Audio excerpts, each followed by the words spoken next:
Bonjour, bienvenue à tous, bienvenue sur Materials and Lights édition 2025. On est ravi d'accueillir Jesse O'Scanlan. Bonjour Jesse.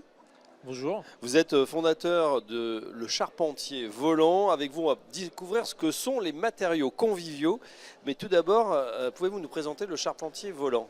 Alors pour faire très très court, je fais partie d'une coopérative d'activité et d'emploi. Si vous êtes intéressé, vous pouvez regarder ce que c'est sur les réseaux.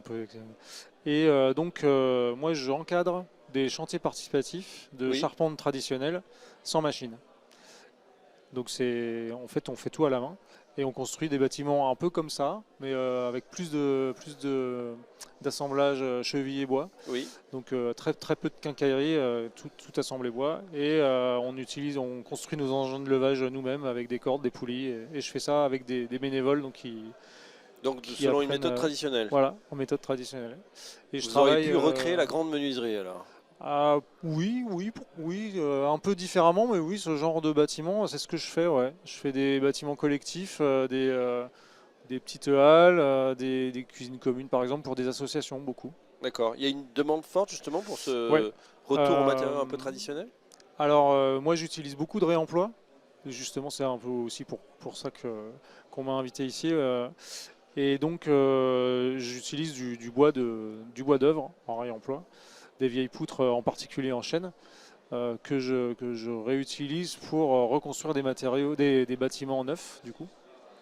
Et oui, il y a une grosse demande pour les associations qui ont des occupations temporaires en particulier, Oui. tout ce qui est économie, tiers-lieux, etc. Il y a beaucoup de demandes pour ça, ouais.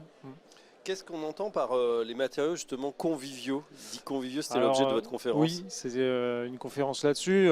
Moi, je trouve que le bois, c'est très convivial pour moi. Donc la convivialité, souvent, ça a un rapport avec les rapports humains, c'est-à-dire c'est une façon de se retrouver ensemble et de faire des choses de façon sympathique, enfin, agréable, où on est heureux faire partie d'un groupe. Pour moi le bois c'est intéressant pour ça parce que et les outils manuels aussi puisqu'on ça permet de créer des chantiers avec une ambiance qui est très agréable où il n'y a pas de bruit, où il n'y a pas de poussière, où tout le monde s'entend, on peut travailler vraiment à plusieurs sur un petit projet, Oui. voilà. Il y a une notion qui me vient quand je vous écoute, c'est un peu les compagnons, c'est ça, il y a une notion de compagnonnage comme ça, d'artisans passionnés qui travaillent le même matériau. Ouais. Alors, j'accueille pas que des artisans. Moi, j'accueille tout type de public, hein, et c'est ouvert à tout le monde, même des novices Ah oui? ouais, qui savent pas, qui connaissent pas le bois et la charpente. Et j'enseigne des techniques en plus vraiment pré-industrielles, c'est-à-dire de taille de bois à la main, de tracer aussi sur du bois tordu pour qu'on puisse utiliser n'importe quelle forme de bois. Ça, d'ailleurs, c'est aussi convivial pour moi dans le sens où on peut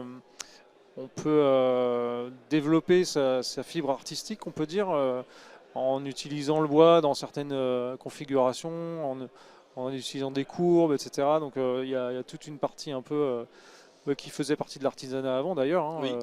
puisque artisan, dedans il y a art, hein. Et donc ça fait partie aussi pour moi de la convivialité.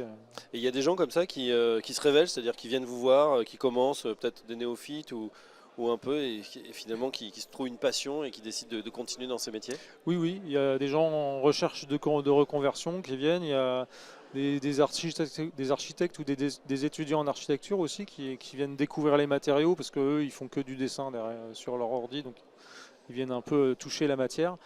Il y a évidemment des autoconstructeurs ou des bricoleurs qui ont envie d'apprendre un peu ces techniques-là. Et puis il y a aussi des charpentiers Oui.